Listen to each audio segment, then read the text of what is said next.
Ya no quieren estar aquí, se han enfermado. Las tenemos que llevar, las tengo que llevar al psicólogo. Debería otra vez a dormir en la calle, es bien difícil. Aquí nos ayudan con la comida, con lo que podamos, con ropa. Y uno que tiene bebés. Realmente la situación ha hecho del migrante un infierno. Las niñas de morir, pero la verdad que hemos nacido para morir, no los vamos a salvar, ni así nos escondamos donde los escondamos, no los vamos a salvar. Noticia urgente. México cierra su frontera sur con Guatemala. México ha decidido cerrar por completo su frontera sur con Guatemala. Desde primeras horas de este domingo, los cruces de Ciudad Hidalgo, Talismán y El Ceibo amanecieron sellados bajo un operativo militar sin precedentes. Las imágenes desde el río Suchiate son impactantes: convoyes del ejército, drones patrullando el aire y decenas de migrantes hondureños detenidos en la orilla, con mochilas empapadas y miedo en los ojos. La corriente arrastra más que barro, arrastra la esperanza de quienes buscaban una salida. El gobierno federal, encabezado por la presidenta Claudia Sheinbaum, confirmó que la medida busca garantizar un flujo migratorio seguro, ordenado y regulado. Pero sobre el terreno, la palabra orden se diluye. Lo que se vive ahí es una frontera bajo sitio. Soldados revisan cada vehículo. Patrullas fluviales interceptan balsas improvisadas. Agentes del Instituto Nacional de Migración decomisan documentos falsos. Por altavoces se repite una advertencia mecánica: el ingreso irregular será sancionado conforme a la ley mexicana. Al otro lado, en Tecún Umán, los grupos de migrantes que lograron escapar de los retenes observan en silencio. Algunos lloran, otros insultan, y unos pocos se lanzan al agua intentando cruzar, perseguidos por reflectores y sirenas. Las fuerzas mexicanas no retroceden. Han instalado barricadas, sellado aduanas y desplegado contenedores metálicos como muros temporales. Mientras tanto, en la Ciudad de México, la presidenta Sheinbaum sostiene una reunión de emergencia con su gabinete de seguridad. En su mensaje nocturno declara con firmeza: México no será territorio de paso, desbordado. Defenderemos nuestras fronteras con humanidad, pero también con autoridad. Pero en la ribera del Suchiate la palabra humanidad se diluye entre el ruido de los helicópteros. Entre luces intermitentes y alambres, la pregunta se repite entre soldados y periodistas: ¿acaba de comenzar el cierre fronterizo más grande en la historia moderna de México? El operativo empezó antes del amanecer. A las 4 de la madrugada, más de 3.000 elementos de la Guardia Nacional fueron desplegados a lo largo de los 900 kilómetros de frontera con Guatemala. En los centros de mando, la orden fue clara: cierre total, 0 cruces irregulares. La presidenta Sheinbaum dio la instrucción directamente desde Palacio Nacional. En cadena nacional, aseguró que México no permitirá que la crisis migratoria centroamericana se transforme en una amenaza para la seguridad nacional. Sus palabras resonaron en Chiapas y Tabasco, donde los retenes bloqueaban carreteras y los drones sobrevolaban los ríos. De acuerdo con fuentes del Instituto Nacional de Migración, la medida responde a una alerta regional. Una caravana de más de 1.000 migrantes hondureños había evadido los controles en Guatemala y se dirigía hacia Tecún Umán con intención de cruzar hacia México. Pero el gobierno no esperó. Cerró antes de que llegaran. En Tapachula, la noticia se difundió rápidamente. Comerciantes del mercado San Juan contaban que vieron camiones militares cerrar los accesos hacia Ciudad Hidalgo. Jamás habíamos visto algo así, dice un locatario, ni en los tiempos más duros de 2019. El cierre no fue improvisado. Fuentes diplomáticas confirman que Sheinbaum coordinó la operación con el canciller y con los gobiernos de Guatemala y Estados Unidos. Washington, temeroso de una nueva ola migratoria hacia su frontera sur, respaldó la decisión mexicana y la calificó como medida necesaria para mantener el control regional. Pero el ambiente político en México se tensó de inmediato. Algunos senadores de oposición denunciaron militarización excesiva, mientras organizaciones humanitarias señalaron la detención arbitraria de menores y mujeres embarazadas. Pese a las críticas, el mensaje oficial fue contundente: México está defendiendo su soberanía. Mientras las cámaras muestran el Suchiate vacío, un silencio denso se instala sobre el agua. En algún punto entre la selva, un pequeño grupo logra burlar los retenes y avanzar hacia territorio mexicano. Lo que ignoran es que lo más peligroso no son los soldados, sino los caminos dominados por el crimen.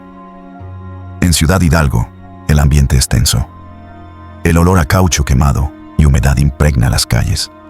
Las tiendas improvisadas desaparecieron y los comercios abren solo bajo vigilancia militar. La frontera sur, antes bulliciosa y caótica, se ha transformado en un corredor militarizado. Los habitantes de Chiapas viven entre el miedo y la incertidumbre. Nos sentimos rebasados, confiesa un campesino que observa cómo el ejército instala una torre de vigilancia en su parcela. Helicópteros sobrevuelan cada hora. Los retenes se multiplican, vehículos detenidos incluso dentro de las ciudades principales. Lo que comenzó como una reacción ante una caravana se ha convertido en una operación de control total. En los pocos albergues que aún funcionan, los voluntarios están desbordados. El agua escasea, los víveres no alcanzan y las autoridades prohíben el ingreso de nuevos extranjeros. Algunos migrantes que lograron cruzar cuentan historias estremecedoras. Secuestros, cobros de paso y marcas de tinta en los brazos, símbolos del pago a grupos criminales que controlan las rutas. Cada persona paga cerca de $100 por permiso de tránsito. Mientras tanto, en Tapachula y Huixtla, los precios aumentan y la inseguridad crece. Los comerciantes repiten una frase que ya se ha vuelto común. No hay dinero, no hay paz y no hay gobierno que aguante esto. En redes sociales circulan videos de enfrentamientos entre migrantes y la Guardia Nacional, golpes, detenciones, empujones. El país observa con sorpresa y enojo.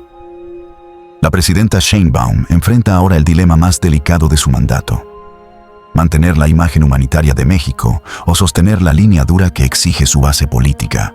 En su conferencia matutina repite el mensaje: no más desorden migratorio. México seguirá siendo solidario, pero bajo sus propios términos. Sin embargo, las imágenes contradicen el discurso. Camiones del Instituto Nacional de Migración, repletos de familias, niños llorando, madres suplicando. La tensión crece. Y entre los pobladores corre un rumor inquietante. Un grupo armado habría tomado control de un tramo del río durante la madrugada. Nadie lo confirma oficialmente, pero todos lo repiten con miedo. En los reportes del gobierno, los números lucen fríos. Más de 150,000 migrantes interceptados entre enero y agosto.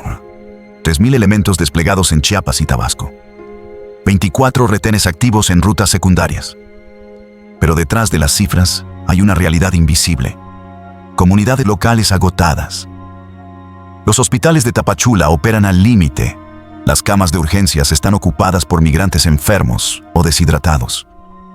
En las escuelas rurales, los maestros dividen aulas para recibir a niños centroamericanos que cruzaron antes del cierre. Los presupuestos municipales se agotan en asistencia humanitaria, mientras la economía se paraliza. Transportistas denuncian extorsiones por parte de grupos criminales que controlan las rutas alternativas. Nos cobran por cada pasajero, y si no pagamos, no pasamos. Algunos incluso aseguran que los mismos coyotes usan uniformes falsos del Instituto Nacional de Migración. La confusión es total. Desde Palacio Nacional, la presidenta Claudia Sheinbaum intenta mantener el control político del tema. Convoca a reunión urgente con su gabinete de seguridad, exige disciplina, coordinación y silencio. Su estrategia tiene dos ejes: reforzar la presencia militar y negociar con Washington un acuerdo para procesar más solicitudes de asilo directamente desde México. Pero en la frontera, la palabra diplomacia parece una broma. Allí lo que domina es el miedo. El Instituto Nacional de Migración y la Guardia Nacional justifican el cierre como acto de soberanía nacional México. Aseguran, no puede permitir un efecto embudo que termine colapsando su sistema. Los expertos advierten que el flujo no se detendrá. Solo se desplazará hacia rutas más peligrosas, donde los cárteles tienen el control total. En redes sociales, los videos censurados muestran escenas brutales. Niños cruzando el Suchiate de noche, mujeres arrastradas por la corriente, hombres marcados con sellos en el antebrazo, prueba de que pagaron por pasar. Las imágenes golpean la versión oficial. Y mientras la prensa internacional exige respuestas, Una nueva alerta sacude al país. Fuentes del ejército reportan que un grupo de hombres armados fue detectado en la ribera del río, cerca de Ciudad Hidalgo. Lo que parecía un grupo de migrantes resultó ser parte de una red de tráfico de personas operando entre Petén y Chiapas. El enemigo ya no solo era la migración descontrolada, sino el crimen organizado infiltrado en las rutas. Desde la capital, la presidenta Sheinbaum anunció que México reforzará su frontera sur con más tropas y tecnología. No permitiremos que nadie, ni cárteles, ni redes extranjeras, secuestren nuestra soberanía. Su mensaje buscó calmar a un país dividido, donde cada quien tiene una verdad distinta. En los pueblos del sur, la línea entre migrantes y delincuentes se ha borrado. Para muchos, el cierre es necesario, aunque duela. Ya nos cansamos de tener miedo, dice una comerciante en su chat mientras baja la cortina de su negocio. Los precios suben, los turistas desaparecen y el comercio con Guatemala se desploma. La frontera, más que un límite, se ha vuelto una herida abierta. El gobierno asegura que todo está bajo control, pero los números no mienten. Más de 150,000 detenciones, miles de deportaciones y un gasto de seguridad que supera los 1,000 millones de pesos en lo que va del año. Expertos advierten que mantener la frontera sellada es insostenible, pero desde el poder, el mensaje sigue firme. México no será corredor ni depósito. Y en medio de este cierre total, una pregunta se eleva sobre el río que separa a dos naciones. ¿Debe México cargar con los errores de otros países? ¿Hasta dónde llegará?